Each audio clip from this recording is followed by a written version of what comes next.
살았다 하나? 그건 이름뿐이고 명세뿐이고 사실은 다 죽은 자들이에요. 그날에는 나는 살았고 너희도 살겠음이라 이 말씀이 적용된 사람은 제자들밖에 없었어요. 자, 관여는 그 영으로서 진리의 성령이요 생명의 성령입니다. 그런데 진리의 성령과 생명의 성령이 사람 속에 임하여 내주하시려면, 즉 기름을 부으시려면 무슨 방식으로 오냐? 은혜의 성령으로 오시는 거예요. 은혜의 성령으로. 은혜라는 말은 신이 사람을 찾아오는 것 보고 은혜라고 그러죠. 신이 사람을 은혜로 찾아오시면 사람은 믿어야지, 이제 영접해야지요.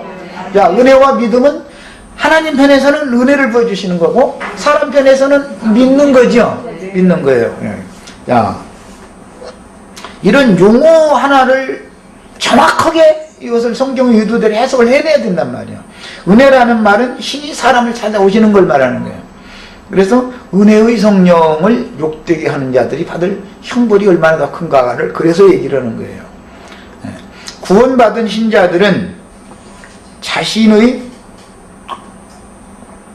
육체의 소욕, 죄의 근거지는 육체의 소욕이잖아요. 육체의 욕심 인 죄에 대하여 죽고 의롭고 거룩한 사람이 되기를 갈망하며 죄와 사망의 법에게 종로로 타지 않고 해방받기를 원하므로 육체의 소욕을 성령의 소욕에 의하여 소멸시키기를 원합니다. 그러나 육체의 소욕은 즉시로 없어지지 않고 죄와 사망의 법은 계속 내 육체 속에 살아서 이 첫 장막이 무너지는 날까지 계속 함께하는 거예요. 혈과 육 속에.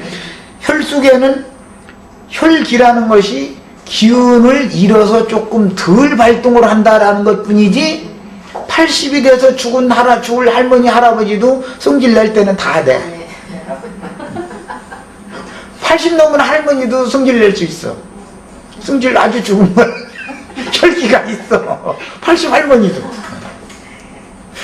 그러니까 죄가 없어진 게 아니죠.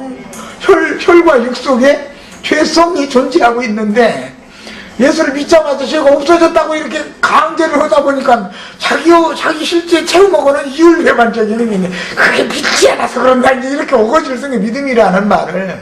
근데 억지 써서 되는 일이 아니죠. 그래서 육체의 소욕이라고 하는 것은 즉시로 없어지는 것이 아닙니다. 믿자마자 없어지는 게 아니에요.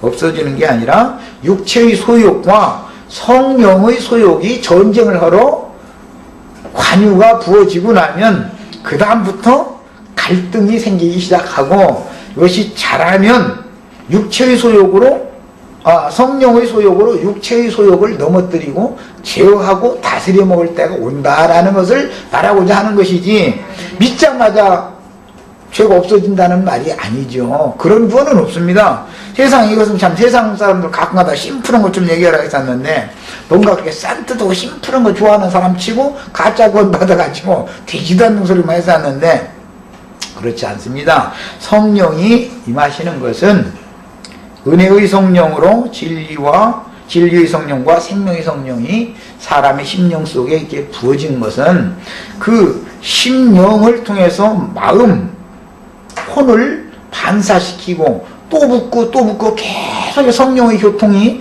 끊임없이 생명 공급을 받으면은 악의 귀신들이 거하고 있는 그 마음을 변화시킬 수가 있다는 것이죠. 그래서 사람의 영은 거듭난다 이렇게 표현하지 영이 변화된다고는 하지 않습니다. 그러나 성령으로 사람의 심령이 거듭난 심령을 가지면 자신의 마음속에 빛이, 영에 임한 빛이 마음을 자꾸 반사하기 때문에 빛이 마음속에 있는 모든 어둠의 권세를 자꾸 빛을 자꾸 투과시키면 어둠이 점점 진다는 거예요. 물러가기 마련이다라는 거예요. 그런데 그게 하루아침에 그냥 일시간에 다 돼버리지 않는다는 거지요. 문제는.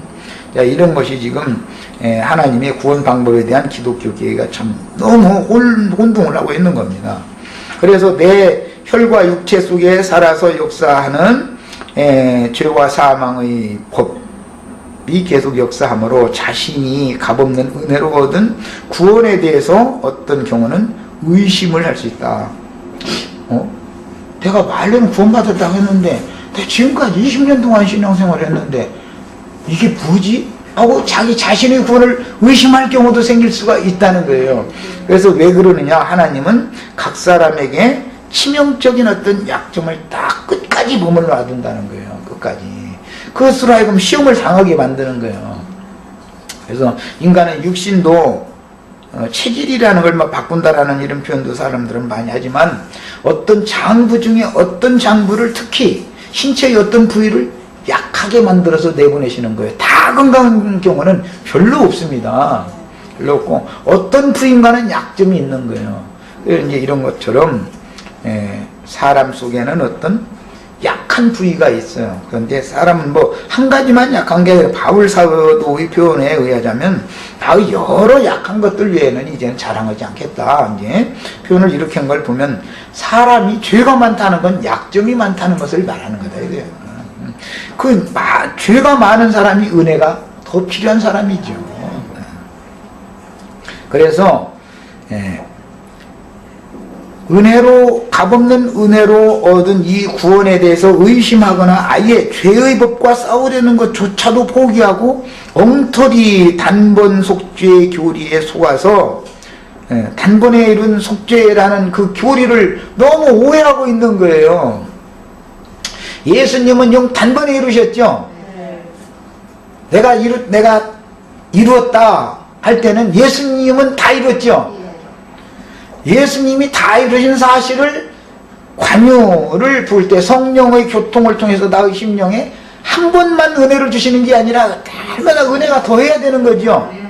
기름 부음이 계속 되어져야 되는 거예요. 이 생을 끝날 때까지 은혜 안에 머물러 있어야 된다 계속해서. 그래서 단번에 이루신 그리스도의 구속을 나에게 적용하는 것은 평생의 일이다. 이것을 너무 지금 오해하고 있는 거예요. 단번 속죄에 관한 교리를 히브리서 9장 10장 말씀을 기독교계가 너무 엉터리로 지금 적용하고 있는 거예요. 특히 이게 이제 구원파 형제회 뭐 지방교회 이런 사람들인데 이런 건 정리가 필요합니다. 주님이 십자가에서 이루신 것은 성령께서 나에게 적용해서 완성하는 과정으로 들어가기 위한 과정인 것이지 예수님 십자가에 죽은 것이 완성이 아니죠. 부활 승천하셨다가 그 영이 되어져서 나에게 부어진 다음에 계속해서 은혜의 성령은 끊임없이 나에게 와서 나로 하여금 은혜에 계속 붙어 있어야 된다 이 말이에요. 이렇게 만들어야 되는 거예요. 성령과 은혜의 성령이 하나님과 나 사이를 교통하는 거잖아요. 성령의 교통이라는 게 뭐예요? 은혜의 성령으로나 진리와 생명의 성령이 은혜의 성령을 통해서 오는 거 아니에요. 은혜를 통해서. 그럼 나는 은혜를 계속 받아야 되는 것이 인생 너무 죽는 날까지 은혜의 성령의 교통이 딱 단절되어 어느 날 그러면 믿음에서 떠나 뒤로 물러가서 침륜에 빠지거나 아예 세상으로 돌아가 버리거나 이렇게 얼마든지 될 수가 있다 이거예요. 한번 성령이 잠잠 받고 빛비침을 받은 바가 되고 은혜도 받고 다 헌사실이 있는 사람들인데도 얼마든지 이럴 수가 있는 거예요. 그런데 한번 구원받은 양양 영원한 구원이다 이래버리고 무조건 다 덮어나가려고 하다 보니까 이게 뭐예요? 단번에 이루신 예수 그리스도의 속죄에 관한 교리가 지금 너무 와전되고 있다 이거예요. 예수님이 이런 단번 속죄가 나에게도 단번에 되는 것은 아니잖아요. 나는 평생도록 계속해서 관유는 끊임없이 부어지는 것이죠. 은혜는 계속 이 생을 떠날 때까지 은혜의 성령이 계속 나의 성령께서 나의 심령과 마음에 계속 은혜가 역사되어야 되는 거예요. 또 벌써 시간이 다 됐어요? 뭐 얘기하려고 그냥 자 그럼 뭐 다음 하루 더 해야